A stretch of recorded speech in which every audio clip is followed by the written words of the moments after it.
எல்லாத்திலையும் தோல்வி, தொடர் தோல்வி.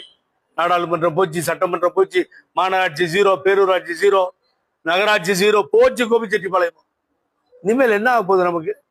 ஒரு பக்கம் புதிய வரவுல எழுச்சியா விஜயை பாக்குறோம். சிக்னல் இளைஞர்கள் பட்டாளம் லட்சக்கணக்கில் பின்னாடி நிக்கிறத பாக்குறோம். எங்க போய் முடியாது தெரியாது. தொகுதியா அவர் வர ஆரம்பிச்சார்னா எப்படி அரசியல் களம் மாறும் புரியாது. நான் உண்மையை பேசிட்டு இருக்கேன். பல பேருக்கு வழி தெரியும். எனக்கு அதை பத்தி கவலை இல்லை. நான் உண்மையை பேசுறேன். ஏன்னா இன்னும் எவ்வளவு காலமா அரசியல் நான் போயிட்டு இருக்கேன். நீங்க செஞ்ச எவ்வளவு உதவிகள் தேர்தல் நேரத்தில் நான் மறக்க முடியாது. நாளைக்கு அந்த தவறை மாத்திரம் நீங்க பண்ணிடாதீங்க.